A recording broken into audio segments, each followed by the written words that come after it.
The bench press and the incline bench press have transformed my chest from this to this.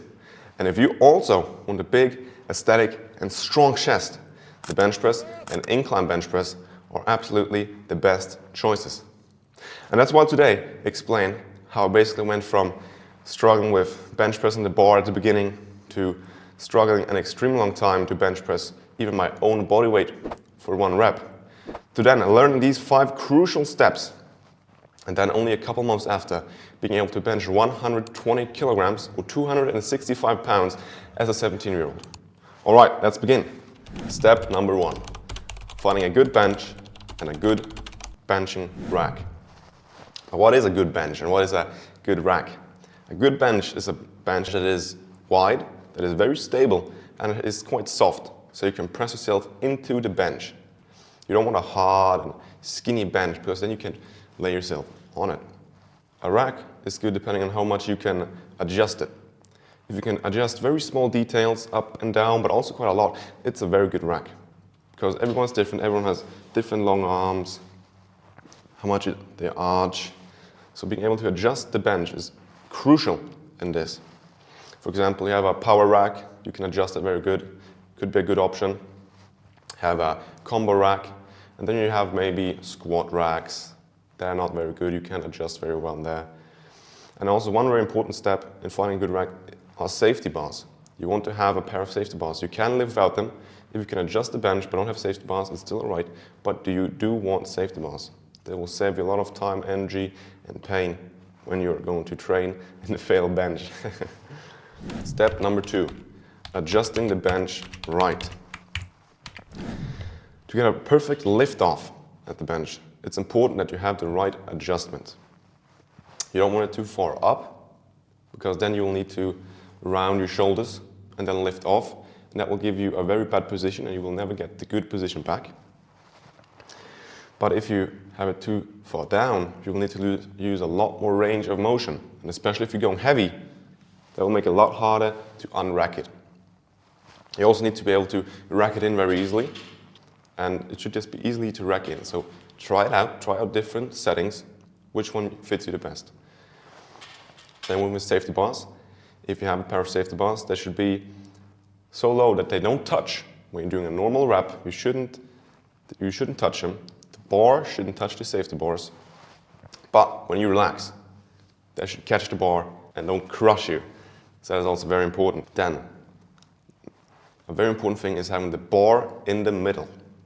So you will lay the bar on the rack, and then you will twist it till you think it's about in the middle. And then we'll use your fingers on each side of the rack and check out if it's actually in the middle.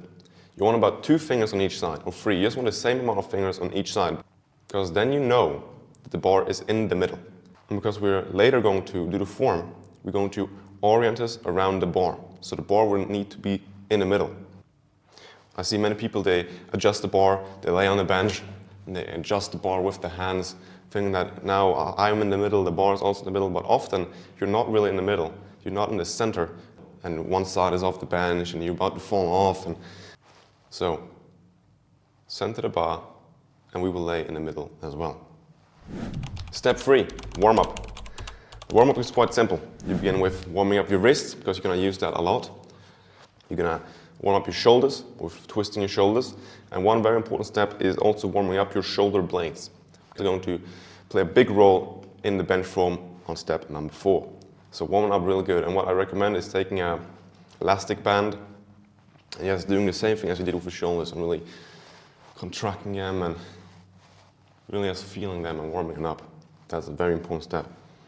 And then also one really good thing you can do is to warm up your lower back, is to take one of the rollers, the back roller, and just go down and forth and just warm up your back. Step number 4, the form. So now you have adjusted your bench, you have adjusted the bench so you can unrack easily, rack in easily. The safety bars are not too low, not too high.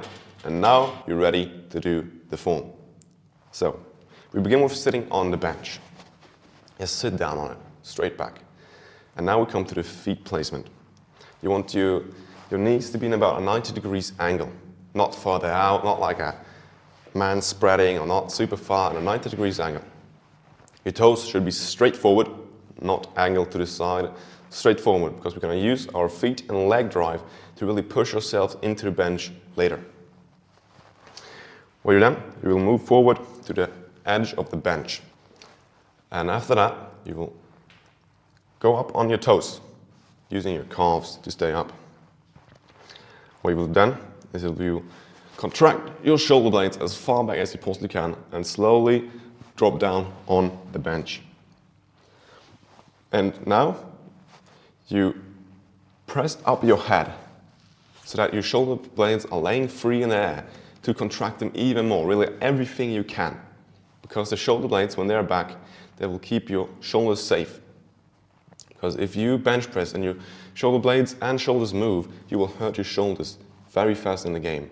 So keep your shoulder blades retract, and it will not just give you more stability, make your bench press feel safer, give you a little bit less range of motion, and keep your shoulders safe.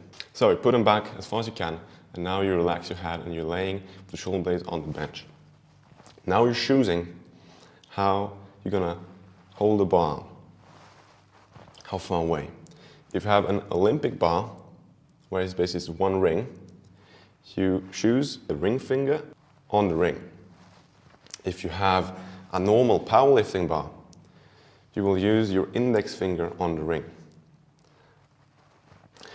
And also very important is, if you want to save your wrist from injuries, is to lay the bar not on your upper wrist here, while you instead is, you take the bar down here, right on your wrist.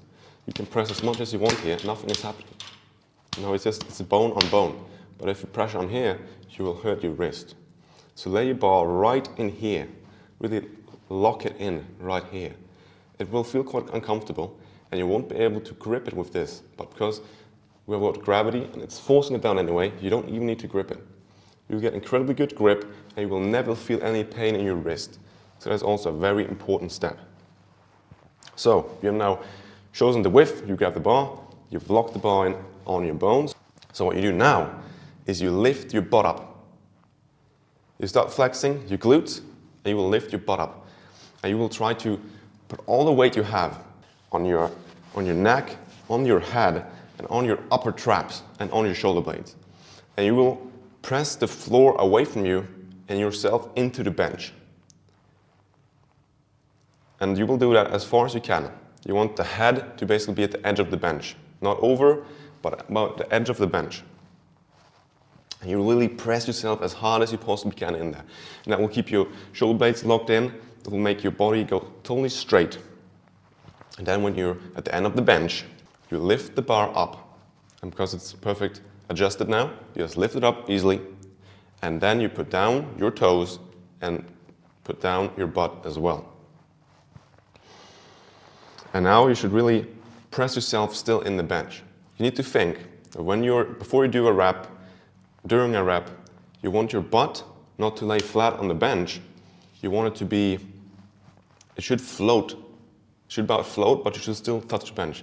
You never want to get your butt off the bench when you're doing a rep. Your butt is on the bench, but it should be floating. It should be touching the bench, but it should be floating. This will always keep your legs intact. It will keep them flexed, and that is how you stay tight, incredibly stable during a bench press. You will not start shaking. And then, before you do one rep, you take a deep breath. Always a deep breath before each rep. Then you go down, and then when you're going up, a very good tip is to breathe out. Poke out some air very slowly. And that will give you a little extra force, a little extra strength. And you want the bar to touch around your chest, and you should not just let it bounce off like you see some of these power lifters and fat dudes do. You should touch your chest and then go up, but no bounce. And you should also think like you should think that there is a glass plate between you and your chest and the bar. And always using a leg drive will keep you incredibly stable, like I said, and especially if you want to grind through a rep. That's the biggest positive of this form, is you can actually grind through a rep. If you just use the leg drive and you're stable and your shoulder blades are contracted, you can really grind through a rep. And if you use the air, you can really grind through a rep. And that is the biggest positive of this form. Step 5, how to start benching and learning the form I've just taught you, how to get actually good at it. So I would say bench at least 1 to 2 times a week if you really want to get some good gains. You know, you barely don't even need another chest exercise. You don't need any dumbbells or anything else. Based on all the 3 years I've trained, I've basically done bench press and incline bench press, and I would say I got a quite nice chest. Of course, you can do some flies or something like that, but I would say if you train bench press and incline bench press hard and go to absolute failure, you will build an amazing chest, because it's just such a great exercise, as I always say. All right, so if you've never benched before, begin with a very light weight, the bar, and just try to get the form right. Do everything I said. Feet placement, shoulder blades, leg drive, adjustment, glass, window, no bounce, breathe, poke out air. Just get the form right until you feel comfortable. Begin with a light weight, even if you're maybe benched before. And then just try to get some reps in. Do 3 times 12, 4 times 10, and just get used to the technique. And I remember when I got this, I learned these techniques from my powerlifting friends. They even going worldwide and competing, and they got bench 200 kilograms, and they're really good benchers. So that's why I've learned technique. And they got me this program. They said, like, yeah man, you learn this technique, you want to get better at benching, use this program. And it was incredibly high volume, so you get used to doing this form. So what I did is I did bench 3 times a week, and I did 6 times 20, so 6 sets with 20 reps on a Monday, and then on Wednesday I did close to 6 times something, and I always did 6 sets. And each week you got 2 more reps. So on Monday, the first week you do 6 times 20. Monday next week you do 6 times 22. And you will just really pop the reps out. You need to learn how to breathe right, how to use your leg drive. And I remember it took quite some long time. But after like a month, you got really used to it. You got good at doing reps. You got good at the technique. And that is how I progressed so fast. So if you're really serious about benching and you want to see some real fast and good progress, even if you have like plateaued, drop the weight, learn this technique, and just do an incredibly high volume. You will learn incredibly form. Your bench gains will just explode through the roof if you do this. So incredibly high volume. If not, just do normal 3 times 12, 4 times 10. And when you have learned the method and you don't want to compete, then I would say just do the normal 2-set method. I've explained in the whole video how you can combine the progressive overload and failure training with the 2-set method. Now you can get incredibly strong. And I've used it now for maybe 6 months, a year, the two set method with the incline bench press, and helped me, I become a lot stronger. But it doesn't take as much time, and I don't want to compete. I just want to get some good and nice aesthetic chest. So the 2-set method, use that. And if you don't know what it is, I can explain it really fast for you if you want to. So basically you do 2 sets of an exercise. For example, incline bench press. In the first set, the goal is to get 10 reps. And what you do then is, you choose a weight you maybe know you can do 10 reps with. So for example, I don't know, 50 kilograms or whatever. And on a second set, you are supposed to do, your goal is to do 15 reps. So what you do then is you choose a weight you maybe can do 15 reps with. You're not sure. And so we do the first set.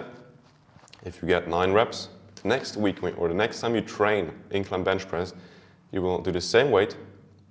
And the day you hit 10 reps, you will up the weight with 5 kilograms to the next training. The same is with a second set. So you maybe do 45 or 40 kilograms in the second set for 15 reps. Then you up the weight with 5 kilograms the next time you train. So just keep going like that.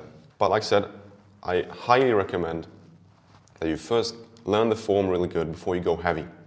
Because you can really hurt and injure yourself if you're not totally sure what you're doing.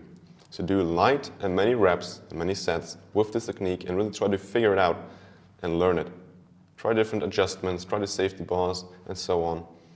And then you will just become a champ at benching. You will become better than all your friends if you listen to what I just said. Alright, thank you for watching, my friend. If you have any questions, let me know. And thank you for watching. Wow!